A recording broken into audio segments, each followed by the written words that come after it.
Welcome back. Today I'm going to be reviewing Mayans MC Episode 5.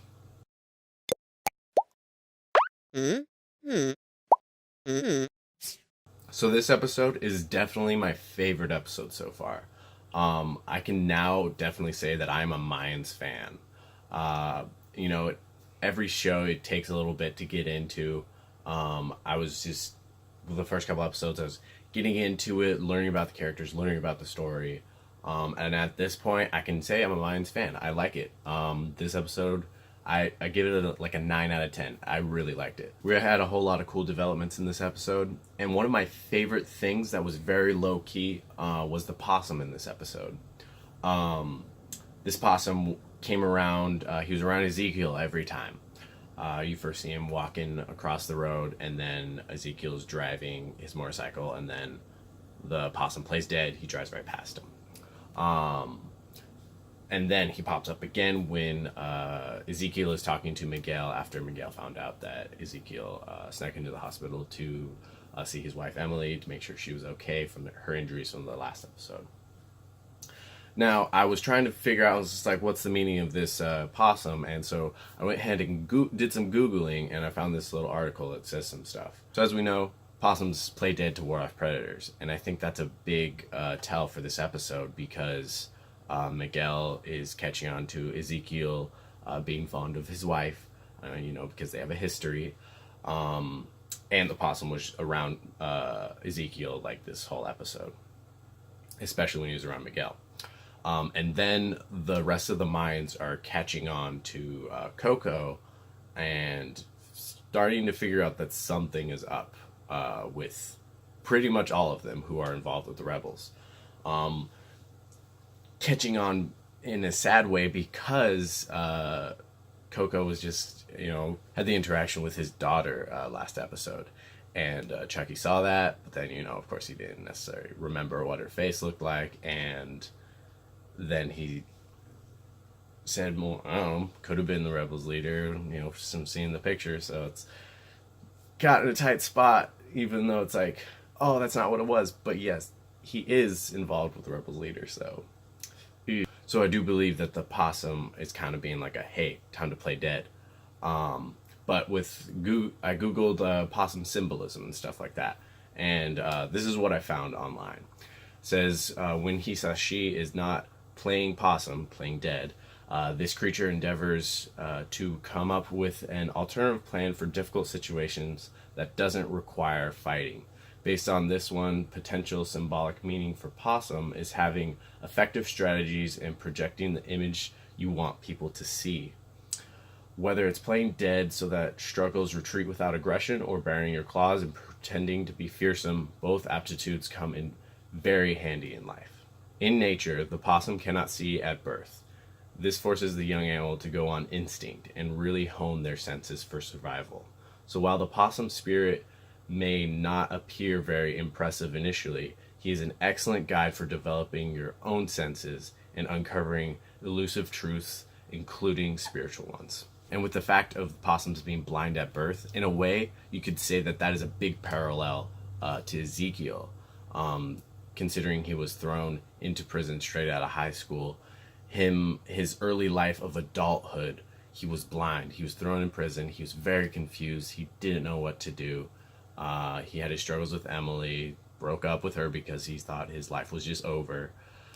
So I think that is a very big sign of that there are big parallels between Ezekiel and the whole possum symbol. But as it said, being blind, it really forces the possum to go on instinct and hone all their other senses. And I could very well see that with Ezekiel. And right now, he's just doing what he needs to survive. He's getting caught up in the rebels, getting caught up in the cartel, all while being caught up in the Mayans with his brother and the DEA. I think to start off, he definitely was not a true Mayan.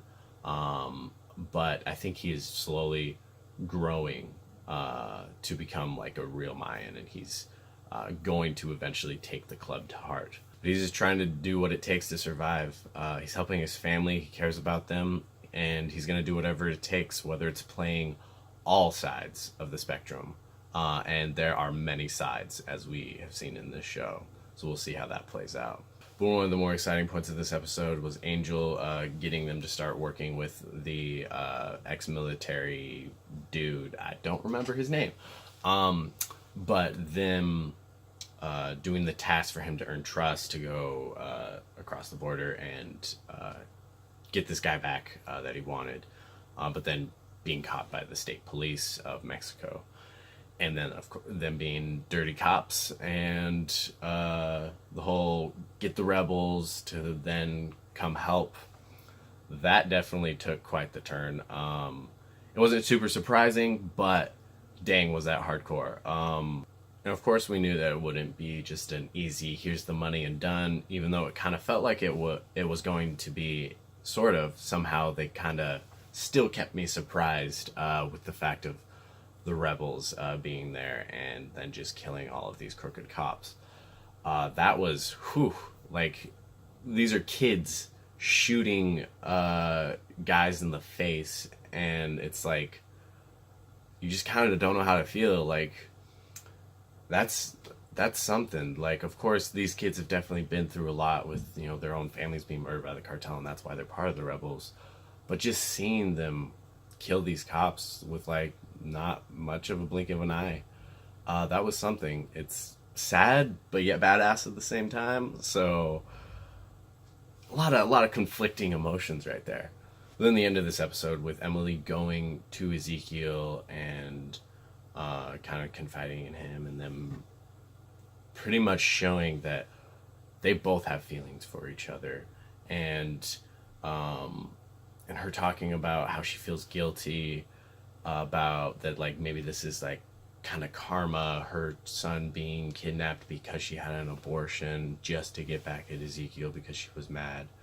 And that's some heavy stuff. And then that little scene kind of ending with them embracing each other and kind of looking like something was going to happen, but then Angel walked in and kind of messed that up. And then showing the frustration on both their parts. Ezekiel then got in a fight with Angel, breaking the table, and then Emily getting a fight with Miguel, just yelling at each other. And then it just kind of showed what the sexual frustration that they were both having, because they have feelings for each other.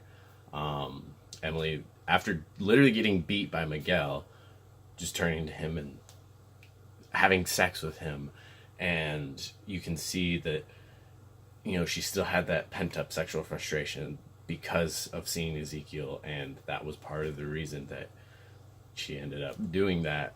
And then going to Ezekiel, who's just like having sex with a whore or something. That, I think, showing the parallel of them both doing that, I believe, was just showing how they had that kind of like stirred up in them from being around each other, and really having their feelings kind of reignited. And so I think that's mainly what that ending little, like, they're both having sex thing was for. If you think it was something else, I mean, maybe it was, but I think that makes the most sense. If you think it was something else, you think I'm full of shit, just let me know.